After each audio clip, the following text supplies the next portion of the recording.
Church నందు నిర్మల్ కుమార్ ఆధ్వర్యంలో 200 మంది పేద పిల్లలకు నెల సరిపడే నిత్యావసర సరుకులు మరియు అన్నదాన కార్యక్రమాన్ని నిర్వహించారు. ఈ సందర్భంగా జనసేన నాయకుడు కిషోర్ మాట్లాడుతూ బాధితులను ప్రభుత్వంతో పాటు దాతలు స్వచ్ఛంద సంస్థలు ఆదరించారని అన్నారు. అబైండింగ్ హోప్ ట్రస్ట్ లో జరిగిన కార్యక్రమంలో ఆయన ముఖ్య అతిథిగా పాల్గొన్నారు. ఈ సందర్భంగా కిషోర్ నిర్మల్ కుమార్లను సత్కరించారు.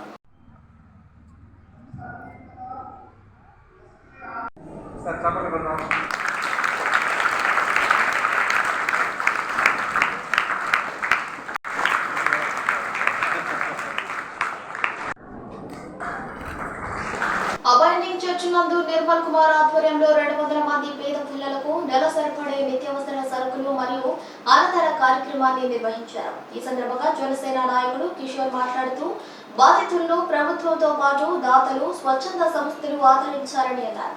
అబైండింగ్ హోప్ ట్రస్ట్ లో జరిగిన కార్యక్రమంలో ఆయన ముఖ్య అతిథిగా పాల్గొన్నారు. ఈ సందర్భంగా కిషోర్ నిర్మల్ కుమార్లను సత్కరించారు. ఆ 30 లక్షల ఖర్చు కూడా మనందరి సహకారం నన్ను చూసి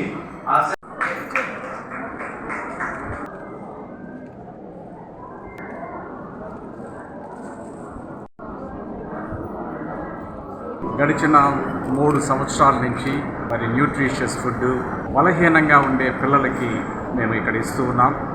వారు ఈ ఆహారాన్ని తీసుకుని బలపడి ఆరోగ్యవంతులుగా మారి మరి వాళ్ళు స్కూల్కి వెళ్ళడము, మానసికంగా బలపడము అనేది మా కళ్ళారా చూస్తూ ఉన్నాం. అనేకమైన సాక్ష్యాలు కూడా వింటూ ఉన్నాం. కాబట్టి ఈ యొక్క ప్రోగ్రామ్ని ప్రతి నెల చేస్తూ ఉన్నాం. మరి ప్రోగ్రాం అయిన తర్వాత వీరందరికి కూడా మంచి ఆహారాన్ని కూడా మేము వీరికి ఇస్తూ ఉన్నాం. ఈ ఆహారం తీసుకొని వారి ఇళ్ళకి వెళ్ళి మరి సంతోషంగా వారి యొక్క జీవితాన్ని జీవించేదానికి వారు దోహదం చేస్తూ ఉంది. హోప్ లేని వారికి హోప్ని కలిగించడమే నా యొక్క ముఖ్య ఉద్దేశం. సంతోషం లేని వారికి సంతోషము కలిగించడమే నా యొక్క ఉద్దేశం. అది అన్నమాట దీని యొక్క సారాంశం. మానవ సేవయే మాధవ సేవ అన్నారు. నిన్ను వలె నీ పొరుగు వారిని ప్రేమించమన్నారు. ఈ మంచి సూక్తులను బట్టి ఈ యొక్క కార్యక్రమము ఇక్కడ మేము చేస్తూ ఉన్నాం. దీనికి చాలామంది సహకరిస్తూ ఉన్నారు. మరి ఈరోజు కిషోర్ గారు రావడం చాలా సంతోషం. అదే రీతిగా చాలామంది ప్రముఖులు, నెల్లూరులో ఉన్న ప్రముఖులందరూ వచ్చి ఈ యొక్క కార్యక్రమంలో పాల్గొంటూ ఉన్నారు.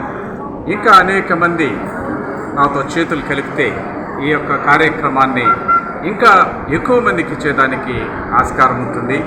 కాబట్టి మీ చేతులు కలపండి, ఒక మంచి పని చేద్దాం, పిల్లల భవిష్యత్తుని మనం కాపాడదాం. నేటి బాలలే రేపటి పౌరుల చేతుల్లో నవ సమాజ నిర్మాణం ఉంది. దీన్ని పూర్తిగా తీసుకొని మా గురువు గారు రైటర్స్ నిర్మల్ కుమార్ గారు ఆరోగ్యం సరిలేని పిల్లలకి ఎవరైతే ఉన్నారో వాళ్ళకి గవర్నమెంట్ నుంచి అందాల్సిన న్యూట్రిషన్ ఫుడ్ అందకపోగా దాదాపుగా 1.5 సంవత్సరం నుంచి ఆ పిల్లలు ఎంతమంది ఉన్నారో అంతమందిని తీసుకొని వాళ్ళకి న్యూట్రిషన్ ఫుడ్ ఇస్తూ వాళ్ళు బలపడి మరి సరిగ్గా చదువుకొని సమాజానికి ఉపయోగపడాలని స్ఫూర్తిగా నిలుస్తున్నారు. అనేక సేవాభావాలతో ముందుకెళ్తూ పొరుగు వారిని ప్రేమించండి అనే స్ఫూర్తితో ముందుకెళ్తున్న నిర్మల్ కుమార్ గారు మరింత సేవా గుణానికి సేవ చేసేటట్లు భగవంతుడు ఆయనకి ఆయురారోగ్యం ప్రసాదించాలని కోరుకుంటూ ఈ కార్యక్రమాల్లో నన్ను భాగస్వామ్యం చేసేందుకు గర్వంగా భావిస్తూ ప్రభుత్వం తరఫున వ్యాధిగ్రస్తులైన పిల్లలు ఎవరైతే ఉన్నారో వాళ్ళకి కావాల్సిన న్యూట్రిషన్ ఫుడ్ అయితేమి మరొకటి అయితేమి ఈ సౌకర్యాలు అందే విధంగా నా వంతు నేను ప్రయత్నం చేస్తానని తెలియజేస్తున్నాను.